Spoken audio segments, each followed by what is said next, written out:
Αδελφοί, καλημέρα. Το ΣΕΤΙΠ, οι εργαζόμενοι στις τηλεπικοινωνίες και την πληροφορική, είμαστε εδώ έξω από τις πύλες της Nokia,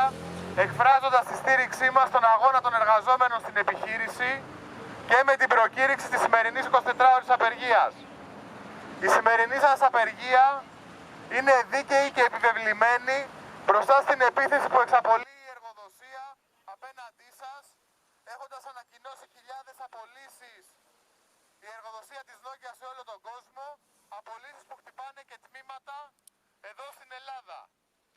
Στέλνουμε καταρχήν το πρώτο μήνυμα ότι κανένας εργαζόμενος δεν είναι μόνος του. Έχει τους συναδέλφους του που σήμερα δίνουν δυναμικό παρόν με τη συμμετοχή στην απεργία, με τη σημερινή συγκέντρωση. Έχει τους συναδέλφους όλου του κλάδου που εκφράζουμε την αλληλεγγύη και τη συμπαράστασή μας και είμαστε σε ετοιμότητα και θα κάνουμε ό,τι περνάει από το χέρι μας να στηρίξουμε τους αγώνες σας εδώ.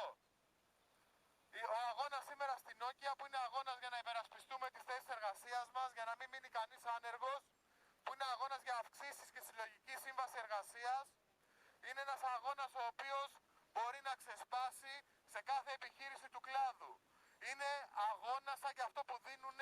χιλιάδες εργαζόμενοι σε όλη την Ελλάδα σήμερα, που δίνει ο κλάδος των κατασκευών που σήμερα είναι σε απεργία, που δώσανε οι ηθοποιοί που την Παρασκευή με 97% συμμετοχή στην απεργία και κλειστά όλα τα μεγάλα θέατρα στείλανε ένα μεγάλο μήνυμα στην εργοδοσία και τέτοιο μήνυμα στέλνετε κι εσείς. Δεν μπορούμε στη σημερινή συγκέντρωση να μην πούμε και μία κουβέντα για τους αγρότες και τους κτηνοτρόφους που δίνουν μάχη από άκρη άκρη σε όλη την Ελλάδα, που έχουν καταφέρει να παίξουν, να το πούμε έτσι, μπάλα με το κράτος και τις δυνάμεις καταστολής, δίνοντας αγώνα για τα δίκαια αιτήματά τους, για την επιβίωσή τους, για να μην φύγουν από τα χωράφια και από τα σπίτια τους. Κλείνοντας, δηλώνουμε για άλλη μια φορά ότι το ΣΕΤΙΠ, το κλαδικό συνδικάτο,